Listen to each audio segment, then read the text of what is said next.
This government meeting is brought to you by Eastworks and our local cable subscribers.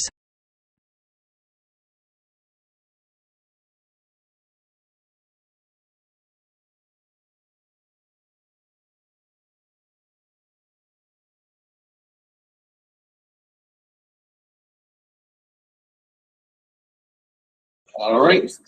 With that, I will call to order this meeting of the Easthampton Planning Board, Tuesday, May 20th, 2025. All of us are in person, and we are recording the meeting. First item on the agenda is public speak. Is there anyone here to speak to anything that is not on the agenda tonight? See, we have a Michael T. with a raised hand. Actually, it looks like they have lowered their hand. All right. Waiting for the hot topic. All right. So next item is public meeting. Kevin Carrier, special permit pursuant to 8.3 and 12.7 of the zoning ordinance. Applicant is seeking to convert an existing church parcel to a residential development. The applicant proposes to convert the existing church to denied farming unit and construct 7 additional buildings that will provide another 33 units. The property is located in the ND zoning district at 35 Pleasant Street, not 136, lot 1. So someone here to speak to that for the applicant? Yes. Oh. Keep that saying non-business zoning, and it's also additional. It does cover 2 zones, I believe. Part of the property is in a, I think it's a zoning overlay of the neighborhood business. That's correct. Anyway, please name, address, and let us know what's going on. All right. Thank you. My name is Doug Searle. I'm a landscape architect with Berkshire Design Group. We are at 4 Allen Place, Northampton, Massachusetts, and we are here on behalf of Kevin Carrier with CTW Enterprises. I'm also here with John Winslow, who's the architect on the project, and also signed in remotely is my colleague Jeff Squire, also with Berkshire Design Group, here to present on behalf of Kevin. Thank you for your time this evening. We are I can direct you to the screen. I'll start with that. Highlighted in yellow is the property at 35 Pleasant Street. This is assessor map and lot 136-1. This is a 9.6 acre parcel that is currently home to the former Notre Dame church that was owned by the Archdiocese of Springfield, and includes several other buildings, 2 for a school, garage, and some sheds. But as this aerial photo indicates, the southern half of the parcel is has been previously heavily developed, and then the northern portion, which is a fairly steep slope that heads down to the Manhattan River, has not been developed, and the overall project is proposing to really do redevelopment work within the existing developed area. We're not proposing to go back into that forest and down that slope and towards the river. So just state that from the beginning. This slide is looking at just the zoning districts. This parcel is within the neighborhood business, as you had recently just mentioned. It also has 2 overlay districts, the floodplain overlay district along the Manhattan River, and then the downtown mixed-use smart growth overlay district for that southern half towards the Pleasant Street side of the parcel. These are several photos of just existing conditions of the site. There is the existing Notre Dame church, rectory, school buildings that are on site. It's a mix of parking lots and buildings, and some lawn and kind of residential landscaping that is on site. This is a survey of that developed area on site of the Notre Dame church, school, the rectory, the Roots to Care daycare off on the bottom left corner of the parcel. And then there's 2 garages and several shed buildings that are on site as well. The project is proposing to remove all the buildings except for the existing church building. The proposal is to remodel that church building and turn that into a 9 unit apartment building, and then remove the other buildings that are on site to redevelop them and install 7 buildings with a total of 33 two-story residential dwelling units. And this is next slide is a render of that proposed site with tree canopies. There is a partial looped road. There are 2 curb cut entrances that are right now. The site has 3 curb cut entrances, and we are proposing to just use 2 of them to develop a private lane that has a partial loop and then a kind of a one-way extension off to the east to serve those 33 units. They are in clusters of 8 and 6 and 4 and 2 and 3 size units per building. And each of those buildings has a garage on the first floor, so single car parking there, and then driveway space enough for 1 car. So total of what's proposed here is of the 42 units is 87 parking spaces. The application that was sent in had 88 parking spaces. At the far, where I'm moving my mouse over to the far northeast side of the site here, there were 3 parking spaces here. That it's difficult to see with the tree overlay, but though that end of the road was turned into an emergency vehicle turnaround space to have a hammerhead there, and this outdoor parking space north of the church and the parking spaces that are to the west of the church, 1 additional space was added to each of those. So in the end, we are 1 less than what we had originally proposed, which was 88 spaces. So what that means is that we're looking at 2 parking spaces per unit. So there's 33 units, 66 spaces there, plus an additional 21 parking spaces for visitors and guests for residents of the proposed neighborhood. This next slide is looking at grading and drainage. What's important to note is that we're proposing to capture all the stormwater on site. The peak flows are less than existing conditions. The roadway is highlighted along with some smaller rectangles that are highlighted in this blue, which may or may not be difficult to see. The roadway is highlighted because it's proposed to be porous pavement, so it's a major source of promoting infiltration and to capture the water on site. And then roof lines and gutters are directed to basically gravel chambers, infiltration bays on site to be able to promote infiltration. There's somewhat of a shallow water table on site, but there's very porous, well-drained soils that would our engineers believe would work very well for infiltration on this site. So it's going to need to connect into any existing drain lines. This next slide is a lot of cyan, the light blue, and yellow. The yellow is indicating the sanitary line, so we're connecting on the southwest side on Pleasant Street, southwest side of sort of the map face here, and in one location, and then sending a main line to run through the site midway through the neighborhood at the northern end of the site where my mouse is now. What is proposed in this location is a very flat site at the top of this hill, the area that's forested, yet steeper, obviously. But this eastern side of the site is basically too shallow to have sanitary services gravity feed all the way up to the street. So the location here, buildings 33 through 27, and then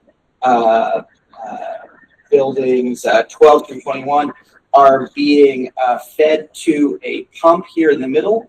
It's being pulled up to that pump, and then it's being gravity fed through this western portion back down to the street.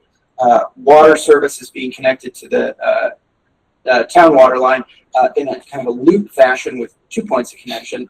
and then service that's running to each of these buildings. And it's also fair to say that this, given we have not made construction drawings, that are obviously still in the permitting phase, there is ongoing discussion about can we reconfigure these lines to lower the amount of material that's being used to still provide everything up to code that meets for Easthampton's water department requirements and town DPW requirements regarding sanitary, but there's a lot of lines. There's a line connecting to each building. Perhaps it's possible to have lines that connect to each unit, but then have a common junction before it would meet the main and sort of sort that out. So we're still sort of in the design phase from an engineering standpoint on that. I just learned that today, so I wanted to, share that in all candidacy of this. And this next slide is looking at the planting plan for this. This is definitely difficult to read, but I'll flip back to our render. It's a little bit easier to see. The areas all around the building are proposed to have turf grass lawn, and then there's a series of shrubs for kind of visual blocks behind units 22 to 27 and units 21 to 18, as well in between the church and units 28 to 33, and then as well behind units 1 through 8. And then there are street trees that are placed throughout the site to offer shade to the neighborhood, to building entrances, parking areas, and the like. And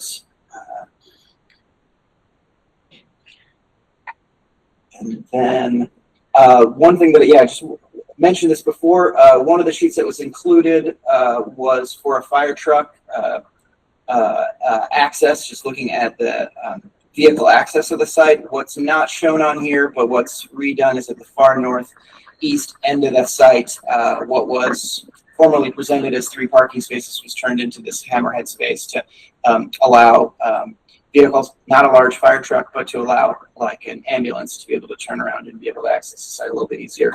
And the second piece that came to us, I believe, through the fire department, along this pedestrian sidewalk that runs along the east side of the former church, future 9-unit townhouse building, it was asked that we put in 2-foot wide gravel strips on either side of that walkway to allow for an emergency vehicle to be able to get closer to the entrance for the church, former church, on that side there. So we had added that in on the plan here. Point out for vehicular circulation. Otherwise, there's 2 curb cuts and neighborhood circulation. I wanted to pass it over to John Winslow, see if you wanted to speak briefly about the architecture of the sites. Just a few words on the glimpse of the units there. I'll talk about that one there. Right. Yeah. Greetings. My name's John Winslow, one of the architects in Massachusetts. Our firm specializes in multifamily housing design and custom homes as well. And I have to say, when it came out, when I heard just like speaking it, and you know the site well, I'm sure. I mean, I almost feel like we're trying to restore the church. We are putting housing in this church, but it feels like a building that needs a lot of respect. And so what's on the screen here is the housing that as you know, there's 33 units designed around the church. And we're designing in a style that we like to think is residential. We can get it, like we do multifamily housing, but kind of abide by the idea of disguising densities, if that's the right phrase. So we like to design in a residential style, like to be respectful of neighborhoods. And so we've put together buildings that we think can achieve that and achieve the kind of density that Kevin wants and needs to get to make this go. So that, as Doug was saying, I know you can't read it from there, but these are 2 and 3 bedroom townhouses. Each unit has its own garage. They're 2 stories. The middle units, we're looking at possibly a room up on the third floor where you see the dormers in the midsection of the elevations. There's space there, and you hate to just write off that space. It's attic space. There will be issues regarding GERS rating, energy efficiency, and all that. And that I'm not sure how that's going to play out, but that doesn't change the footprint at all.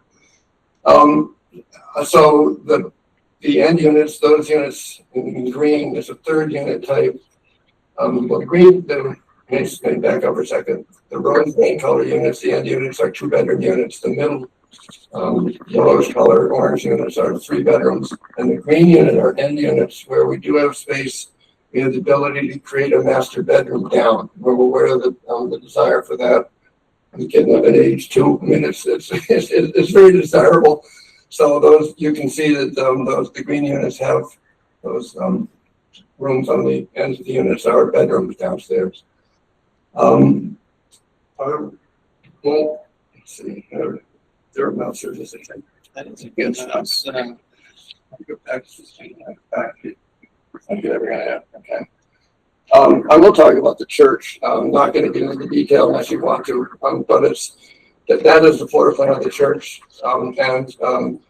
Kevin very wisely had an existing set of plans done by a professional existing conditions company. They go under their radar guns so they have a very precise plan of the church, and we're working with the church building as much as we can, and we're really trying to preserve the exterior as much as we can. We did ask if this is in an historic district. It technically is not, that's our understanding, but we do a lot of renovation work, and frankly we bring that attitude to the renovation of the church as much as we can. So basically what we have is, these are, I guess you want to call them townhouses within the church. These are 2-story units. There's still height in the middle. We're not quite sure what to do with that. It may just be sealing off into 2 stories in the story. The front and the back have a unique feature. The front has this really wonderful tower, and we have a unit that's laid out that conceivably they can take advantage of that, and we're still not sure how that's going to play out. But again, that's you're looking at 9 units right there, and I think I'll leave it at that. And I'm happy to answer any questions architecturally. I'm aware of what these hearings are about in terms of the ground. There's a lot to do with it. I will say regarding the grounds issue, we spent a lot of time. Doug is describing the site. It's dead flat, and then that is not dead flat. And we're staying away from where that drop was. We're close to it, and we're pushing and shoving to make it work. We have it fitting right now, so we're comfortable with it. But I'll leave it at that. I'm happy to answer any questions. Thank you.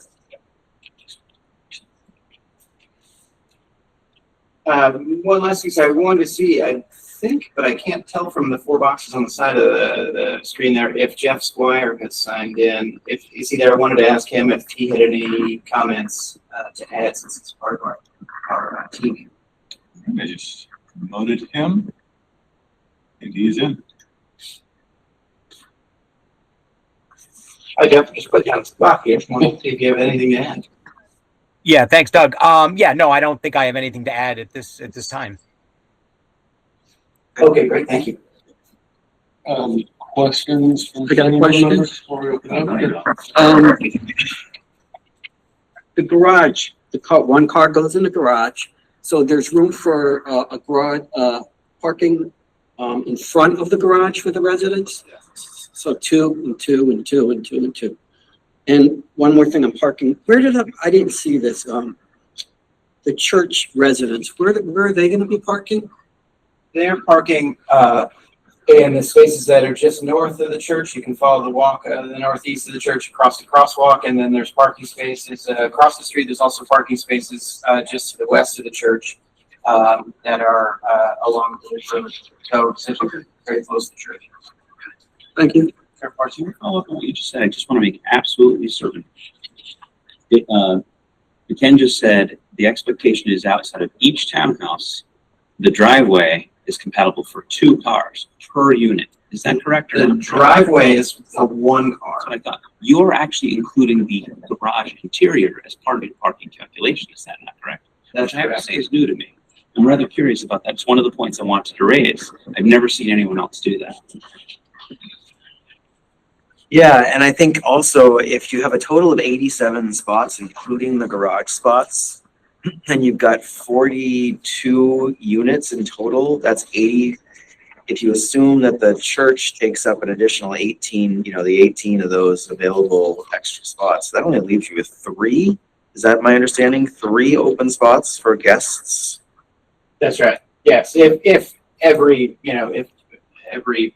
owner or renter, occupant of the units has 2 cars per unit, yes, that would. Yeah, you would assume they might, because there are 2 and 3 bedroom homes. It would. We leave 3 cars. Yes, that's correct. And are the sort of exposed spots assigned to units? Is that the plan, or are they going to be unmarked? And that's a good question. I don't know if that's been discussed. Jeff, go ahead. Yeah, I was going to say, I would imagine that there would be some assigned open parking spaces for the residents of the church. Yes. Assigned or open? Which one? They would be assigned to the units that are in the church. And marked? Yes.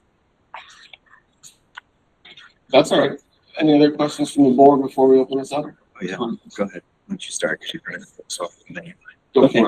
Got a lot of them. I'm just going to randomly pick one. How about one thing I noticed is that it's a very dense project, which kind of like we need housing. I'm a big proponent of this. I like the density. I want to state that. But because of that, there's things that we have to check. One of those is, where will snow go? How are you going to handle snow? That is a good question. We do believe that there is ample space throughout the site towards the end of the road. These pockets of lawn area that are along the road past the sidewalk here, and that's where it would get plowed to these various points. One thing there's with forest pavement, obviously snow will build up on it. There's typically less ice that builds up on porous pavement just due to the fact that when water would typically land on an impervious asphalt surface and sit there and freeze, in a porous situation, it filters through. And so there's less, there's just like ice buildup on the surface. There certainly would be snow, so to answer your snow question, yes, there's various areas, and we'd be happy to write a plan that outlines that. I think I'd like to see it because I'm just a tad skeptical. I want to believe that it helps to kind of give me visual evidence that there's actually enough space to do that cleanly. It doesn't interfere with people's properties or driving. I'm assuming there's some kind of an HOA that's going into this. It's something I didn't see in any of the documentation. Is there going to be some sort of group, community, home association? The maintenance of the plantings and Jeff, can you speak to the HOA? I think there is the intent to have an HOA to manage all of the larger common facilities. Yes, the infrastructure, the plantings, the landscape, any of the utilities, all of that will be covered under the association. Are you planning to give us, your template for that? That's a standard that we've kind of worked with in the past. It's something I'd like to see is what the rules are going to be for that, because it gets to the root of maintenance, which is essential for something else. I saw some really pretty maple trees. I saw some very pretty various trees in there, bushes rather, that were yellows, reds, and it all looks very pretty, but it could all go afoul pretty quickly if not maintained. Also the pump that you spoke to for the water there, all this stuff has to be maintained, and there's a lot of commentary about the developer has to do stuff, but I know that ends when the developer's done developing. So I need personally, I would hope that you'd come back with some more evidence of how maintenance, specifically through the HOA, is going to. I've got a bunch more, but I don't want to hog it. No, please do. I will continue then. So as part of that HOA or maintenance plan, one thing that I have a concern about pervious pavement is in New England, it's a bit of a challenge because in the wintertime, you're putting down salt and sand on top of this pervious pavement, and it fills in the voids. So I guess my question is, are these going to be private streets, or are they going to be public? Are you going to turn them over to the city to maintain these roads through here? Jeff, do you want to speak to? This is all private. Yeah, this is all private development, and, right, and so part of the maintenance would involve, that part of the stormwater plan includes maintenance for that porous asphalt, which requires, a vacuum truck at least once a year. So in that stormwater management plan, there is an O&M, program laid out that includes maintenance of that porous. Yep, and I would expect you would want to have that in the HOA agreement, because I imagine whoever is managing this on a daily basis is going to make sure that happens. So that's part of the maintenance that has been discussed previously. I have a question about this 200-foot riverfront. Have you been to the Conservation Commission yet? We submitted a notice of intent to the Conservation Commission, but we haven't had a hearing yet. Okay. You've got a substantial amount of construction work within that 200-foot zone. And I just don't know I think I'd want to hear from the Conservation Commission if that's allowed for this situation. I mean, yeah, you're just clearing the top of embankment, which is a concern for me that I'd want to look at in a field visit. But I think that working within the 200-foot zone, riverfront zone, I'm not sure if that's allowed. I'd want to know from the Conservation Commission if that's feasible. Yeah, to echo your point about the slope too, I think if you could give us some details about sort of what the plans are with the slope, and I think Chris is right, we'll probably have to go out and take a look at it too. Yeah, maybe I would think probably one thing I'd like to see on a site visit is I'd like to see the backs of these buildings staked in where they will be, where you are proposing them to be constructed, so that we can look at the relation to the top of this embankment and talk about how you are going to manage erosion during and after construction, because due to the proximity of the ends of your building to where the top of the embankment is, I have some concerns about maintaining that slope. So I just want to look at that in the field. I think I read in your document that you actually went off of an old assessment, and you haven't actually mapped out pins and such yourselves. Did I read that correctly in the documents? Jeff, do you want to pick on that? For the riverfront area you're referring to, or what? Oh, yeah. I don't. Or the civil survey. Have you done a site survey of this? Oh yes, yeah. There's a full survey of the site. Yeah. Correct. Which does indicate the top of the embankment, and most of the units you'll see that there is the amount of impervious area overall hasn't changed at all over the existing condition. There's a fair amount of parking area. There's a garage, a couple of garages, and other structures inside riverfront now, and we're maybe 100 or 200 square feet more, but it is virtually the same amount of impervious area.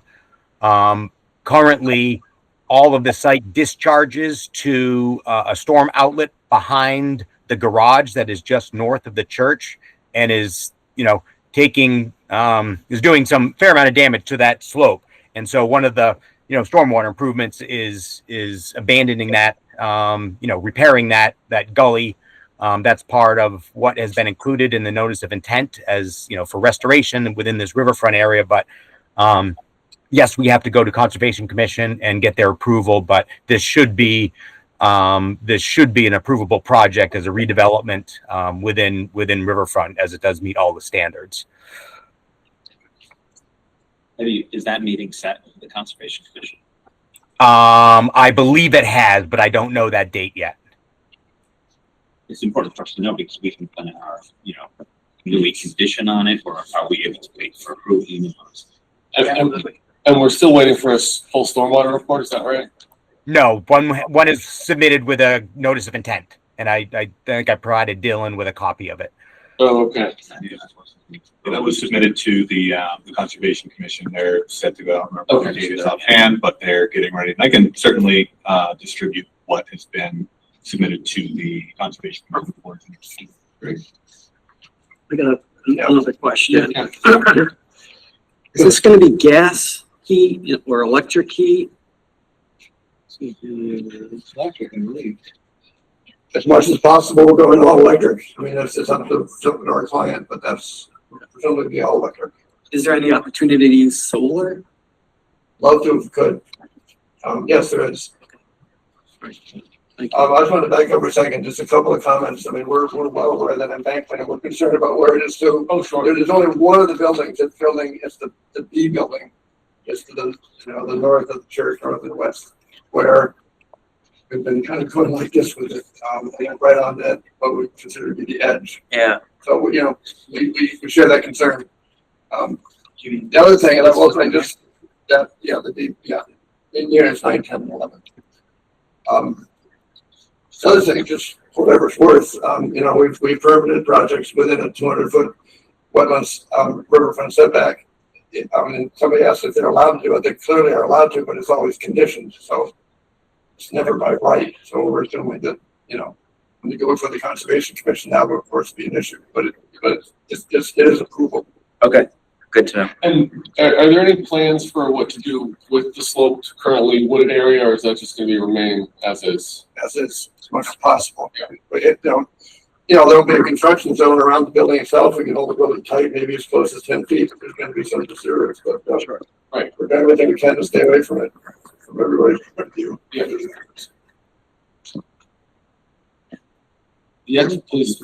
I noticed in the construction plans that it said the contractor may use fencing to contain materials and such. And I wondered if we could modify that to will, so that no neighbors will be bothered or disturbed during the construction time. And I have questions about what time will the construction occur, what kind of impact we intend to see, what kind of trucks are going to come in. There's a lot of building here, and even in the demolition part, there's a lot of demolition. All that asphalt. This is a big, a lot's going to happen there. And so I'm trying to get a sense of what impact that's going to have, how long will it last, what times are you going to do it, how will we protect the neighbors from it. That's all information. I don't think you need to answer that for me now because I'm suspecting we're going to come back to it. But if you could bring like detail on that, maybe even a construction plan itself, that would be what I mean. I do, yes. Thank you for those questions. It's understandable.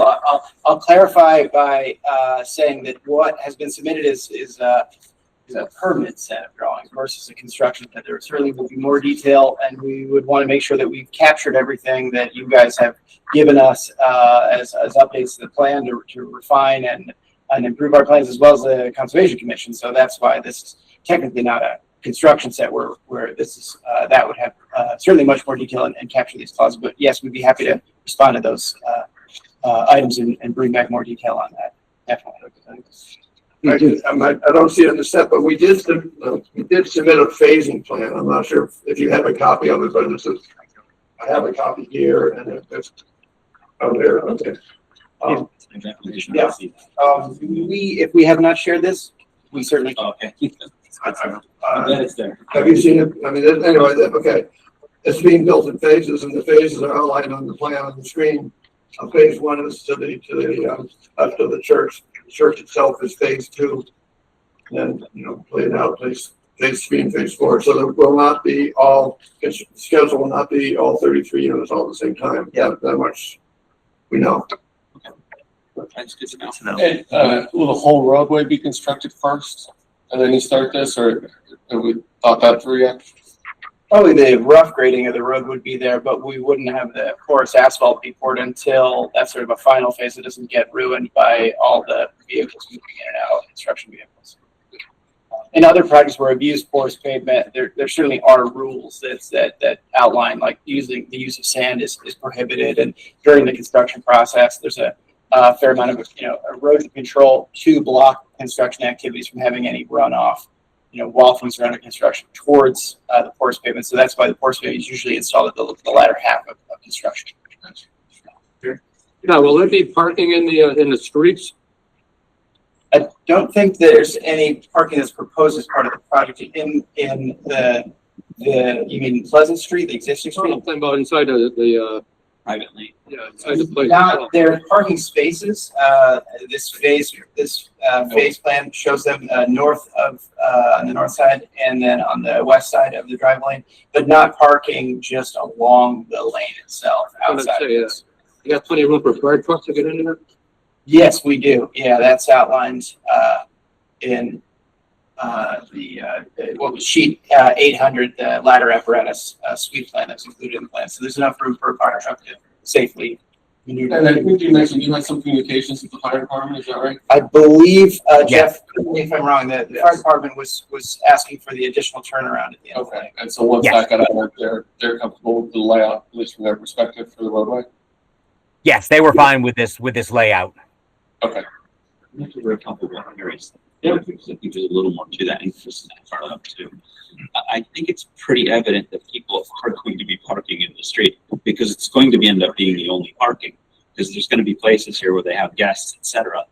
They're going to be parking in that street, and I mean it's going to happen. And I think it's foolish to think that it won't.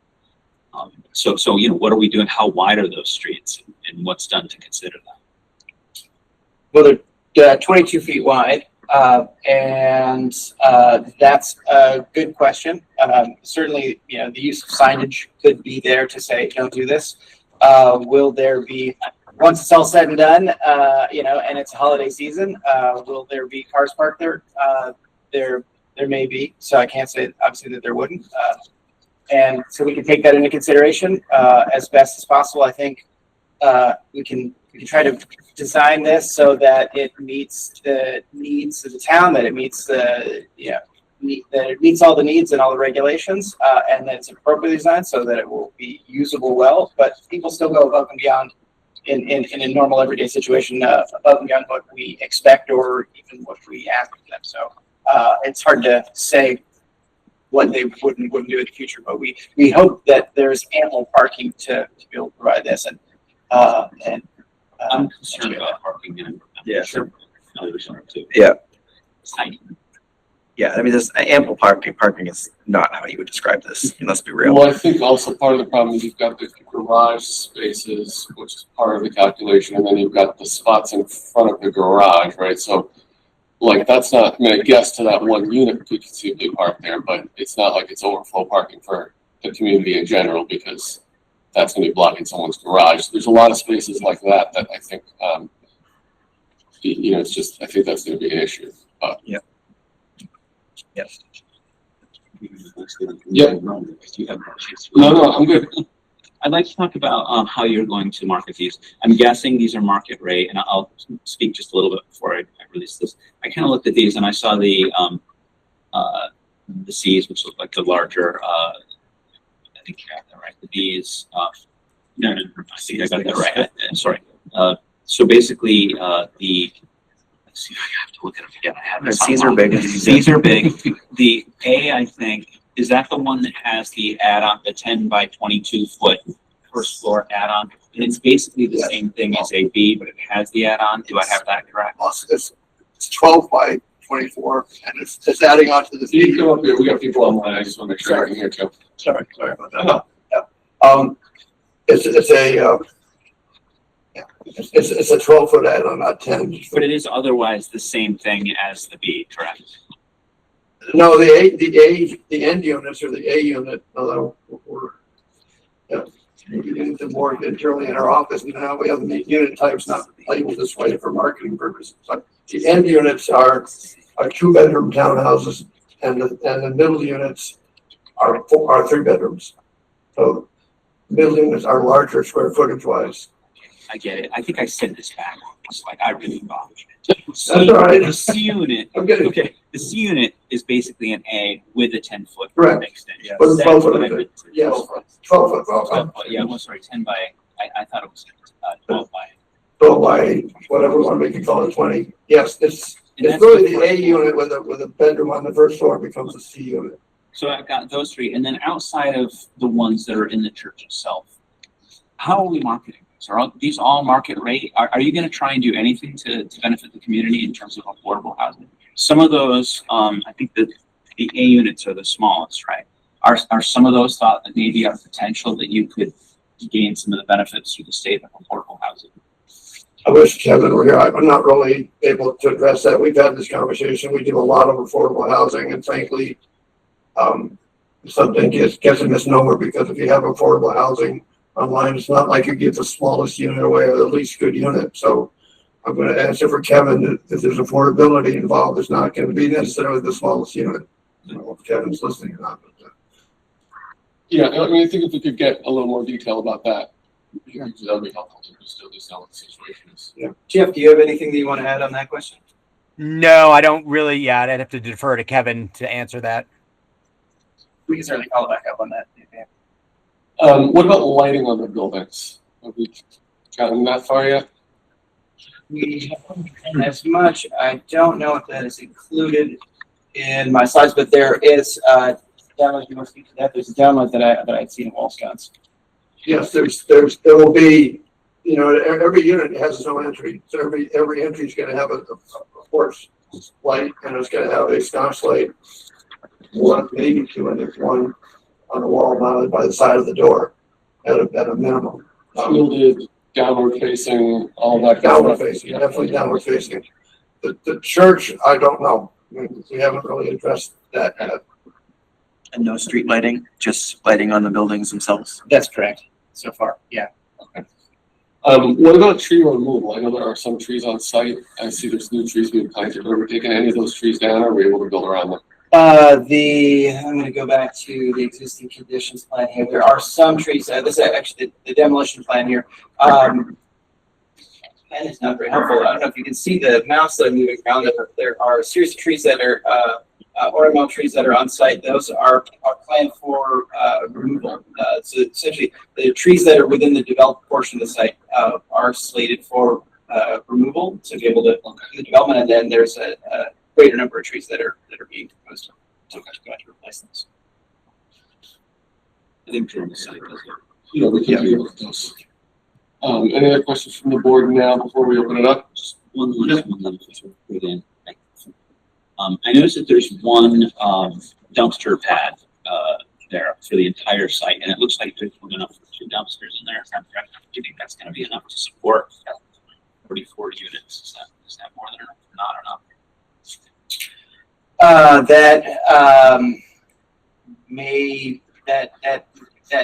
In other projects where we've used that have a similar number of units, there have been one dumpster and with weekly or bi-weekly pickup. So far, it has worked well, but we can certainly revisit that and look at the numbers. I just, I'd like to just have a sense of what it is. I'm not sure, really, I'm not an expert, so I'm not sure. Yeah, I'll try to speak.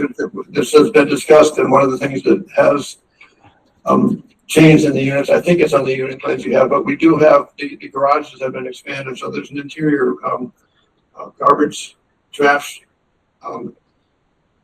area within each garage, and I think the intent is that the tenant, there's going to be pickup, so we brought out curbside, so we created a place inside the unit for the barrels to be stored. Okay. Thanks. Have you had an opportunity to talk to the city engineer about the utility plan and if the existing utilities in Pleasant Street can handle the additional wastewater flow and water demand? That's a great question, Jeff. I'm going to defer to you on that. I believe. Yeah, I know, and I know Kevin has had discussions with them also. That they were the ones that requested the 8-inch water loop through the site, and that just understood the capacity for water and sewer. That yes, it was confirmed that there was capacity. Sure. Yeah. I know that. I'm just got in front of me. That's fine. Oh, I'm sorry. I'm kidding. You were done. I can wait. All right. I just have one last question. Overall construction duration. I know it's in phases, but you have an idea of how long this will take to construct and when you plan to start? If in the next year, the next 2 years, and then will it take 3 years, 5 years, 6 months? That's a great question, Jeff. Do you have a sense of that timeline? I really don't. I think it depends on, obviously how quickly the units sell. But I don't know what his plan is for a construction period. That's a really good question, actually. That's a really good thought, because what if I guess is a question of the board. What if only half of it gets built and this ends up going belly up, and you've got half a road done, and you've got, Right. how does the city recover from that? Well, we talked about that a little bit with some of our other projects. I mean, they're generally, I mean, it's not something where they're looking to get a roadway approved or anything like Yeah, that. So there's true. not a whole lot of, Right, it's not like a solar place where you do a bond or something, solar decommissioning, but, okay, Yeah. it just was. it might be interesting though to, if we could try to find an estimate for time on a phase at least, you know, so if we're thinking phase 2 doesn't start till phase 1 is not obviously. I can tell you this, you know, and unfortunately, you can build 10 units or 100 units almost in the same amount of time. You know, so these phases, phase 1 is 11 units. I'm going to say, I got to know Kevin a little bit. He's a little bit like Superman, so maybe he's faster than what we're used to. But I would say that phase 1 would take probably 9 months to have it constructed. Yeah. And possibly 9 months to a year to be occupied. And that's per phase. So if, you know, I don't know what to say about the church, but each one of the phases, 1, 3, and 4, they're more or less the same number of units. They're more or less the same on time. I would say 9 months to construct it, probably a year to occupy it. That's a guess. And the reality is you could build the whole thing in that same amount of time too. But that's a marketing consideration and other. It's not just about time, it's about the financing. Financing, You it's actually start marketing, doing it. what's the absorption rate and all that stuff. Yeah, real estate Like demand. pay grade, but that's, you know. Yeah, okay. So go ahead. And I just truly, I really Hey, myself. So you have 2 curb cuts, taking one away. And I noticed you have plantings that are up front there. And I did look at some of the plantings, but I realize now that I neglected to see exactly what the larger ones that are near the curb cuts. And I just want to say during a site visit especially, I'll be looking to make sure and looking at what those plantings are to make sure that there's no visibility being blocked for left or right turns coming in and out. So I just want to state that. Yeah. So you're on. Can you talk a little bit, I think when I looked through this for sort of screening on the neighbors on either side, you've proposed fencing, is that right? There's some plantings as well, but I think there's fencing along those 2 sides. That is correct, yes. Can you give just a little detail to us and the public about what that's gonna look like? Absolutely. Currently what is proposed is a 6-foot white vinyl stockade fence. So one that's 6 feet tall, that's a contemporary style, one that is visibly going to block views. It is currently proposed and likely hard to see, but I'm moving my mouse along the west side of the site. So it's entirely the length, a little bit beyond for buildings 1 through 8 along this side of the site. And there's also from 27 up along the corner past 21 down past 18 and around the corner all the way up to the edge of the driveway there, as well as shrubbery plantings that are along that fence as well. But the plantings are on the inside of the fence, so to speak, right? There's no plantings proposed for the other side of the. That's correct. That's not our property. And you're looking forward to this point. Thanks. Have you had any conversations at all with the neighbors, just out of curiosity? That's a great question. I don't know, Jeff, do you know if Kevin's had conversations with the neighbor? I don't know. I think he had some conversation with the garage, the commercial business to the west, but I'm not positive. I don't know about any of the other neighbors. I can answer that. Well, I'm just giving you the segue. Yeah, so with that, I think we will open this up to the public. So we've got people online that already have their hands raised. If people in the room, they're going to speak, maybe move towards there. I think we had a Mike T with a hand up since the beginning, so we'll start with that. And just a reminder, if you can give your name and address and.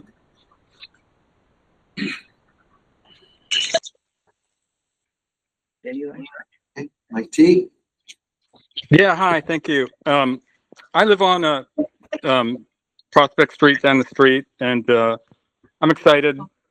I'm a homeowner here. I've lived here for 20 years. I'm excited that there's going to be some more housing in Easthampton. We certainly need it. But I was concerned in the stuff that you sent out about the traffic impact analysis. I thought that what you did send seemed potentially misleading. It surely didn't reflect the actual or future conditions on Pleasant Street.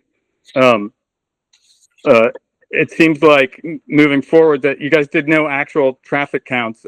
You said there's no available traffic count information on Pleasant Street or in the vicinity, and that the project will have minimal impact on traffic here, that traffic in fact will decrease. That seems highly unlikely to me if you're going to add 42 residential units for a church that hasn't been operating for years, that our traffic will decrease. I also, it seems like, you know, as you guys raised some of the concerns about, like, if there are 2 parking places plus a garage with 44 full-time residents, surely we're going to have more daily traffic than we have had for all these years with a church that hasn't been operating in a daycare center. As far as I could understand from the information you guys sent out, I mean, Pleasant Street's become a sort of cut through. Some of the information you used was sort of general about traffic volume, and it seems like it's just going to compound the increased volume that's been here over the last couple of years. So if there was some like information about pedestrian infrastructure or ways that you might, you know, mitigate some of that traffic or calm it down, sidewalk improvements, what it's going to mean for, as you guys raised earlier, parking and overflow parking, which also seemed relatively inadequate. My understanding is that a traffic impact study is required before these kinds of permits are let out, and I would love it if there could be some actual traffic study instead of saying that our traffic is going to go down after 44 units are brought into the neighborhood. Thank you. Jeff, thank you. Jeff, can you comment a little bit on the traffic? Sure. So yeah, I mean, the impact summary basically used ITE numbers, which is, you know, pretty standard for, you know, traffic reports, traffic impact statements like this, based on, you know, square footage of the church, and then the daycare center and you know, the square footage. We did get some actual, you know, numbers from them, but using the ITE numbers as, you know, as the baseline. Some of the volumes are obviously heavier on certain days based on the prior use. You know, Sundays are the busy day. I think the you know, the daily trips vary, you know, again, just because of the sort of the nature of the 2 existing uses that are on the site now, which is the school and you know, the church, which we've got to compare it to what it was previously.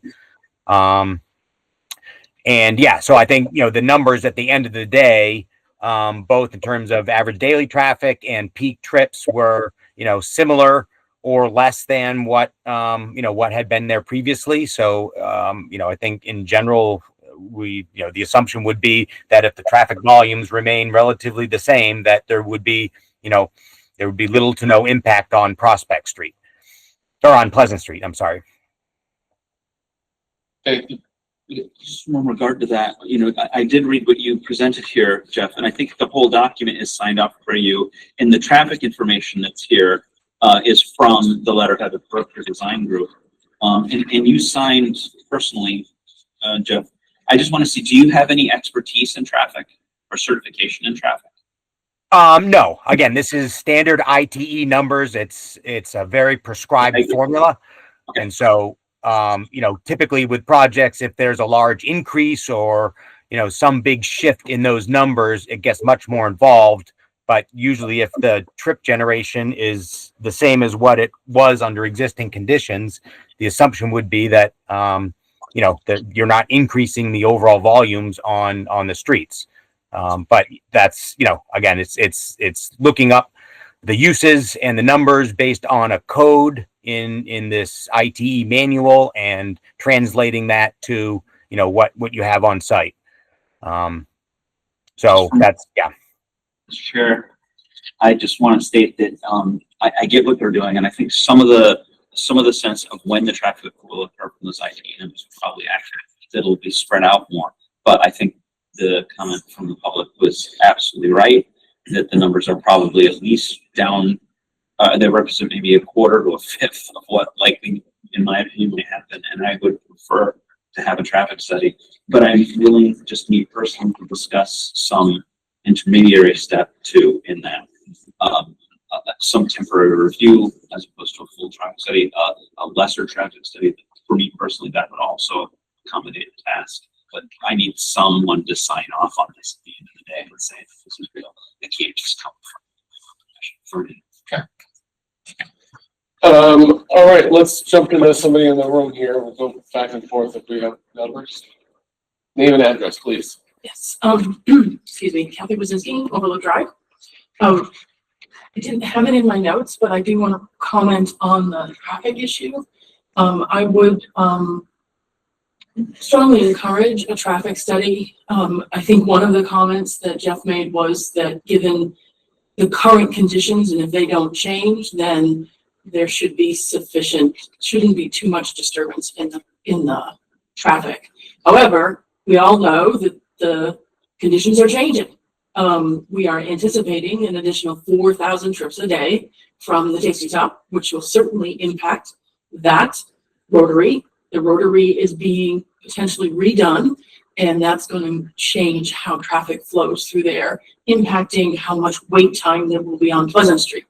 Adding 40-something units is certainly going to add more to that, make it also more difficult to get in and out of those units if people are queuing up and waiting to get into the rotary. So I think those are all big problems that need to be considered.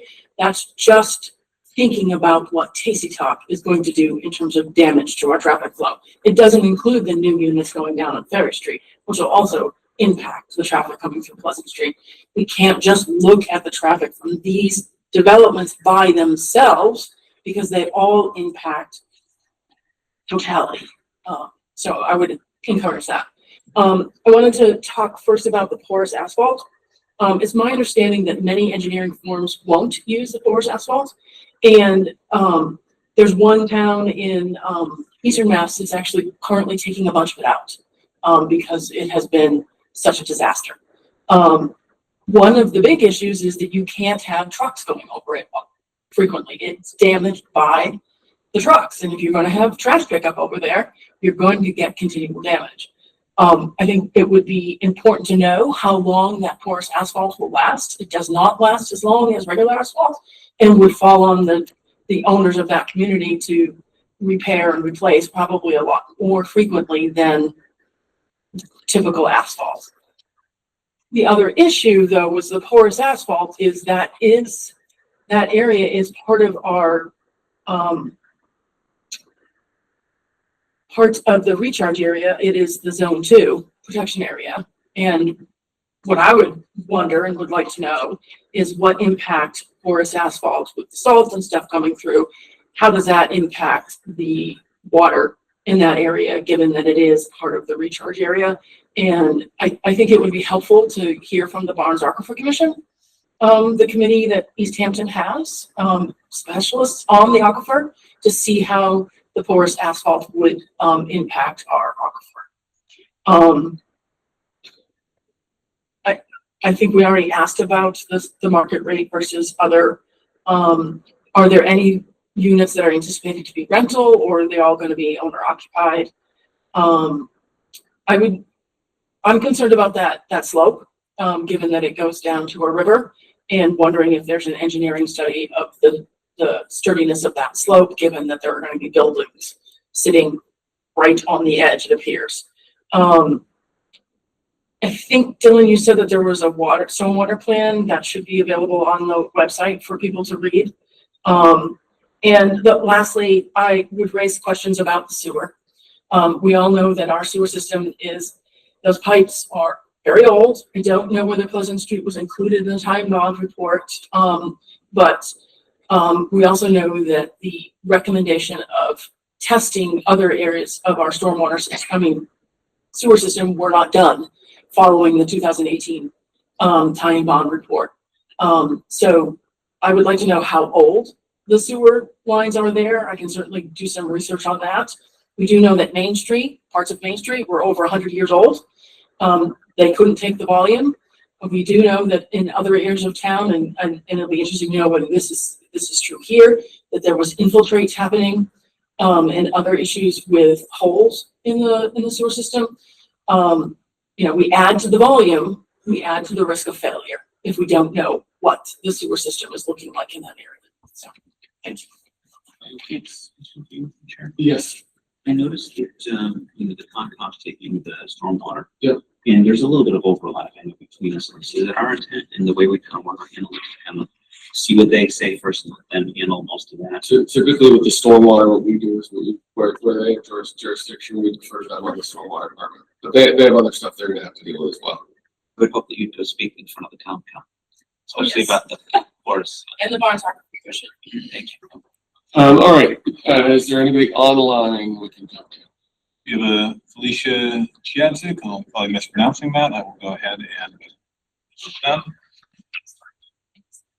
Felicia, you should be able to unmute yourself.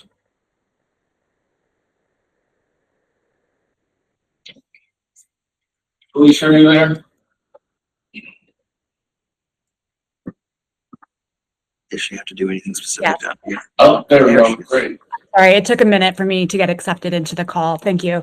Felicia Jadzak, I'm on Federal Street. I also am a city councilor here in Easthampton for Precinct 2, which is encompasses this parcel. So just a couple points. First, I wanted to echo what a few other folks have said, which is really excited that you're planning to bring all this housing to the area. I think it's sorely needed. Very excited that this project is being discussed and put forward. I did have a couple questions to add to what others have brought up. So I guess my first question was around the plantings. And so I guess maybe it's more of a statement, but I would love to encourage you all, the developers, to consider native plantings and trees and shrubberies when you're thinking about what the landscape design is going to look like, so that we have more native plantings be part of this project from the start. So that's my first point I'd like to put out there. And then I also just wanted to echo what a few folks have mentioned about the parking concerns. I do have my own concerns as well, because I'm thinking about the area that this development is going to be placed in. We have a lot of small side streets that are already pretty narrow and tight. We also have properties like Eastworks, and I think National Wovens is there. And those are going to be really tempting for guests and for other people who are visiting, or people who need overflow parking, to use other parts of the surrounding areas for parking. With Eastworks, we already have a massive crunch for that parking lot in the front and the back, and this is only going to exacerbate that. So I do want to just strongly encourage you all to reconsider the amount of parking, or if you'll have more guest parking available, because just with this many units in that area, there will be issues with people visiting, people dropping things off, traffic coming and going. And I would hate to see this be an adverse impact on the surrounding neighbors who, through no fault of their own, are going to be impacted by this no matter what. And so just wanted to really put another plug in for that. But overall, really excited that this is happening. Thank you so much. Thank you. Question Yep. on that. Do we still have an arborist or a part-time arborist for the city? Tree warden. Tree warden? I'm not sure. Yeah, it's our DPW director. The role falls to him, but he's not an arborist or anything like that. So we do not have a dedicated tree warden. You could check this list of trees to make sure they're native. Okay. All right, next up in the room. Good evening, my name is Dan Hayes, and I own ESP Auto, which is the abutter. And so I do appreciate the opportunity to speak, and I have not spoken with anyone from the developer, which is fine. I will also echo, I hate to waste people's time, but I also appreciate the development of the property. I believe we need housing. This has been an interesting meeting, because hearing a lot of the questions that you've had makes me feel pretty good that, Easthampton is really looking out for what's best. One of the concerns that I did have when looking at the reports was the traffic study. And to me, it was just not logical that you would add that many more cars and it wouldn't increase traffic. So when I see something like that, it does make me a little bit nervous about the project overall. I think you've hit on some really good things about things like snow removal. The conversations about the slope, we probably should really call it a cliff. It's not a slope, so just to be aware of that when you do go out there. I would also suggest that when we're looking at plantings, being very cognizant of visibility. That is a very busy street. Cars do travel much faster than I think that you're expecting. So that's one thought. One suggestion, and again, I'm not a planner, but I did wonder, looking at this, is there a way of having it a one-way and allow parking on one side? Because I do think parking is going to be a big issue. So that was just a suggestion or a thought that I had. The other was just on a personal level, the fence. And I didn't know if we could go back to the photo of where the fire engines are in there.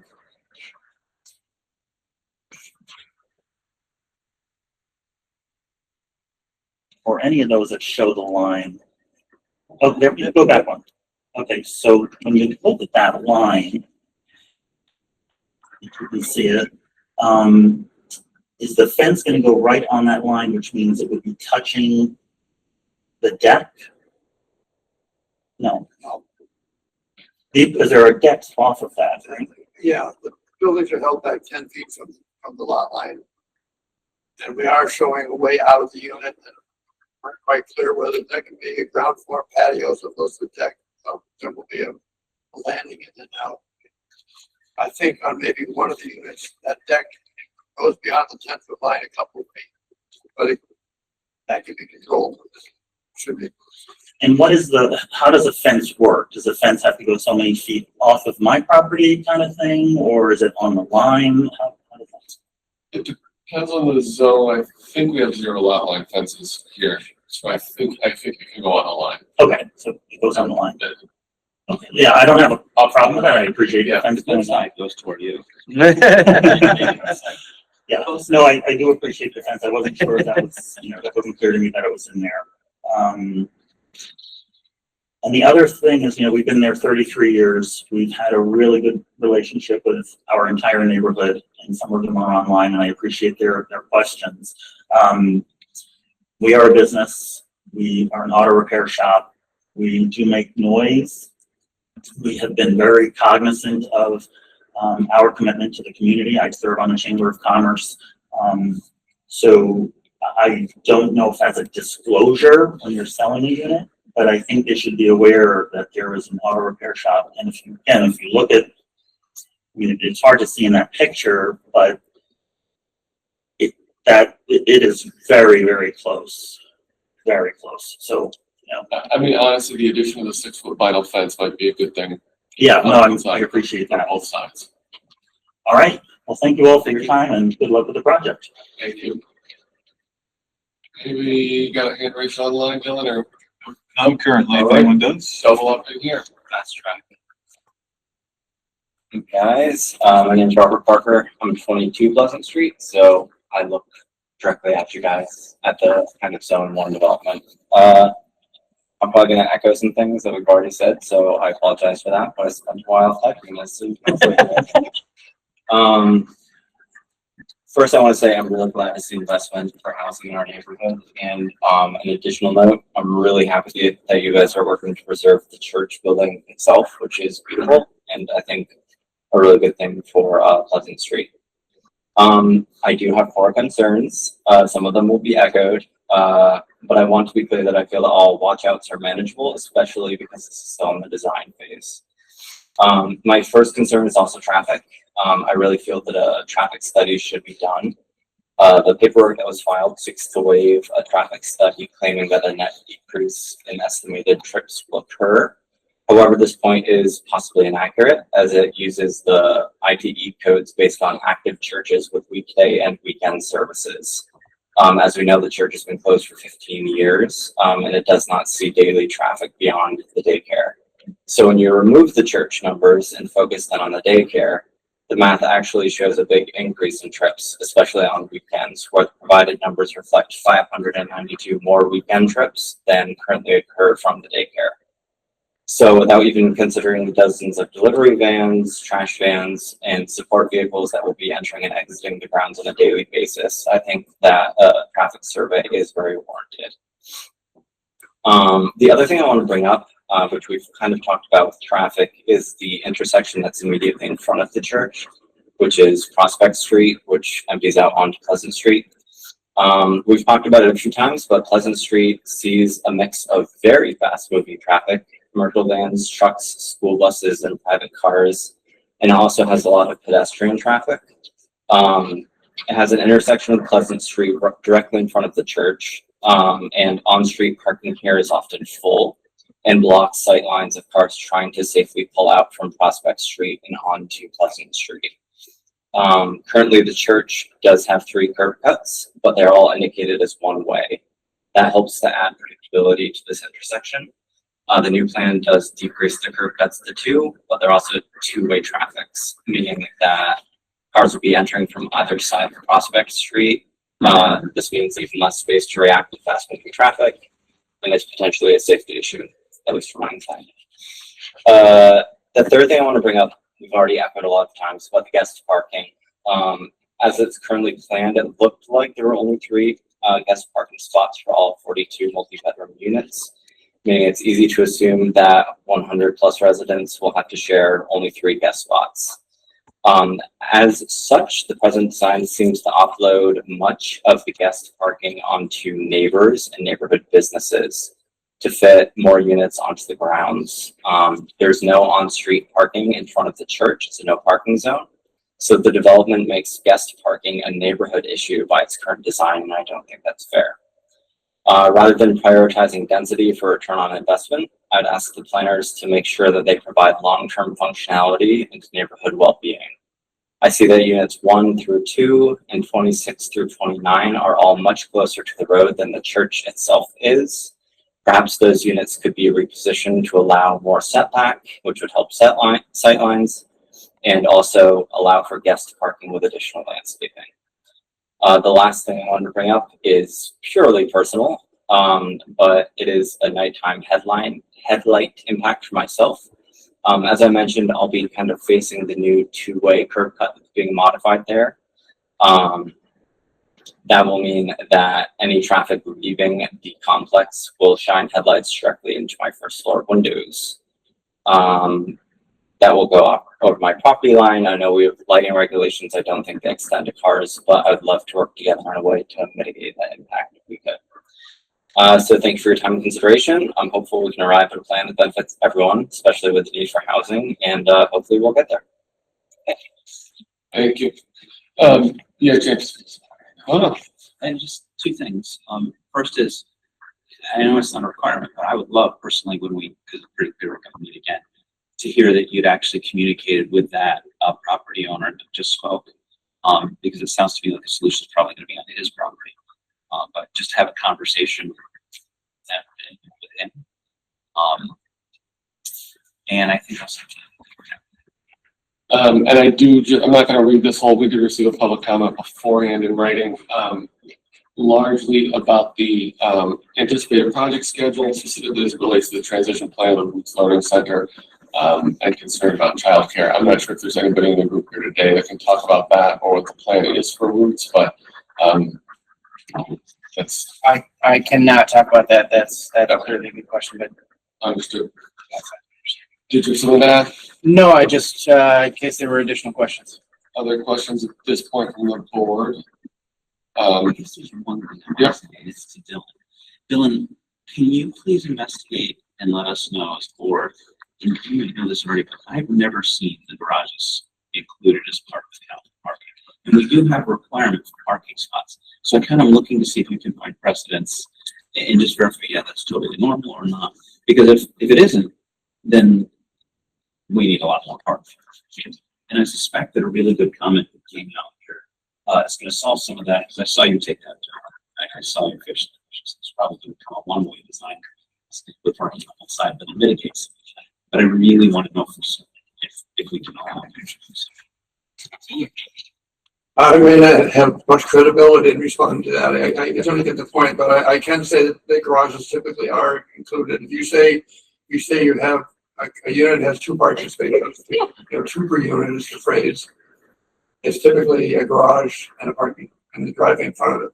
I mean, that's, Yeah, check it out, but I don't think our zoning would treat that differently. I'm trying to think of some of the recent ones we've done where we did have garages. I think Stepler had some, but so, yeah, it's just a little bit, I think the issue here is more the fact that, with so many of them either officially dedicated or unofficially because they're in front of someone's garage, there's not much flexibility there. So that's the part I think that becomes even trickier where it's sort of those stacked parking spots. But, yeah, I certainly think that's obviously a concern for everybody involved, including you folks, because nobody wants people frustrated. one of the ways you can try to widen the driveway in front of the garage, so in fact it could hold 2, but the units are not really wide units given the nature of the site, so you'd end up eating up the entire front of the unit, and then it's all parking. And so, It's about the I cross the T thing. Any other comments or questions from the board tonight? Yeah, Gary? when we did Glendale Road, did we include those garages? I think we did. That's what we're just talking about. That was one of the head garages in the parking, but we can sort of double check the zoning. Well, I was gonna say, if we're gonna have a walkthrough here. Yeah. Which we're probably gonna do, right? Yeah. I can have those back buildings staked out so we get up there, we can actually see where the buildings are gonna be. Yeah, and so that was one of the things Chris mentioned, and I think that's important too. So we can, I'm sorry, yeah. And also the curb cuts can be staked out so we can see how the curb cuts, how the sight lines might be. I don't know if they're the exact same curb cuts, but just if they are, that's fine. But we can just say these are the 2. Moving, right? The curb cuts, yeah. Yes, if you can stake out where the curb cuts will be, then we can actually understand. Yeah, I don't think we need like building perimeters and all that stuff, but it's possible we might get out there and want to do it again. But I certainly want to see where those corners are. Certainly the back the ones that get close to the slope, I think would be important to be able to get a good picture of that. Also the ones next to ESP, because they're really tight. I just Yeah. And so I just want to go through sort of what we've talked about here for other items, and guys, if I'm missing anything. We talked about sort of a formal snow removal plan and details on that. Construction timeline, if we can get more on that. I think this question of the traffic study, I mean, I'll leave to you folks how you want to handle that. I mean, maybe it is okay with the ITE numbers or not, but I do think it makes sense to at least have someone who's a traffic engineer say. I don't know that we need live counts or anything personally, but like, I think to James's point, I think somebody who is an expert in that saying that this is reliable or not. And I would be curious what sort of the industry standard is for a use that has been offline for at least several years. I don't know how long it's actually been without church service, but I don't know how long you get to look back. I'd be curious about that. And then I think a big one is the homeowners association, the agreement for that, at least a draft or a template for that. And I'm thinking, maintenance of the utilities and the infrastructure we talked about, maintenance of, planting plants and things like that. And I think another good point is maintenance and replacement obligations for the pervious roadway, because part of this whole thing is conditioned on using that to make the stormwater work, I think. And if we're going to be looking around in 8 years and the homeowners decide to just use regular pavement for asphalt and do it, that sort of defeats the purpose. So those are sort of the ones, and then obviously sort of whatever you folks can come up with the parking to mitigate that. I think those are the ones that, at least for the next meeting, we talked about wanting to see. And that's a bit of homework. So I don't know if we can meet again in 2 weeks. We can meet again in a month. We could, I don't want you guys to, I don't want to schedule for 2 weeks, have people come out to listen to it, and then we have to bump it out, the night out because we don't have the work done. But I also don't want to slow you guys down because I realize time is important on your end. So you have Concom. So I guess there's a little bit less of a rush for us to get our stuff done because you got to get Concom done, but I also don't want to sit on anything. So if it's easier on your end, Jeff, hopefully you can hear too. I mean, if you want to go out a month, we can do that, but I'll defer to folks, especially because we're going to try to schedule a site visit at some point in the interim too. Right, yeah. Well, we revisit it and we can follow back up, just in terms Well, of. we have to set a date now. I see. So, Yeah, so we have. yeah, Jeff, do you have a sense of 2 weeks versus a month?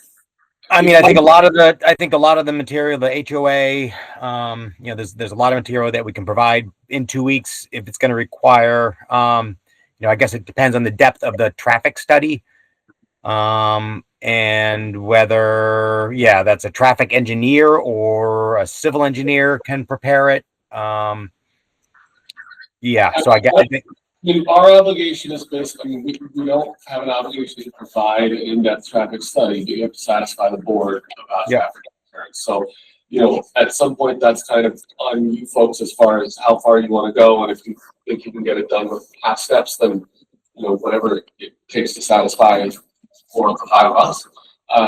But I really don't want, especially when we have, you know, public interest and public involvement, I really don't want to schedule this for too short and then have to tell everyone who does come out in 2 weeks that they've got to come back again. So, I mean, I would be inclined to bump it out for the month. Yeah. But if you feel strongly that you can get this done, we can have a meaningful meeting in 2 weeks, then I'm open to that too. I guess I would say if we can reschedule for a month, that would hopefully give us time to get through Conservation Commission and give us ample time to address, you know, all of your comments and requests. So that probably makes the most sense. Perfect. And we can work on scheduling a site visit offline because we don't need to do that right here. But Yep. So, Dylan, I have June 17th is the second meeting. Does that look right to you? Yes, we have the 3rd, then we have the 17th, and we will have another item on the agenda for the 13th, but I expect it to be 17th, okay. Second meeting. And we can handle that, or probably put them on first on there. I think it's going to be a short.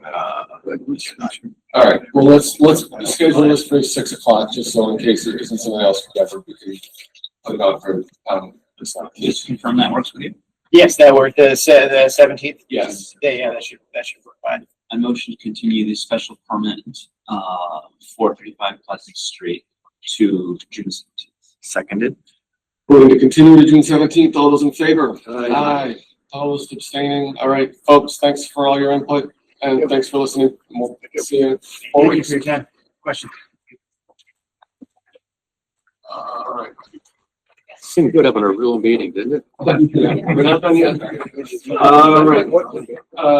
Any administrative items, anything going with that? All right. Seconded. All right. Adjourn. All those in favor? Aye. Thank you all.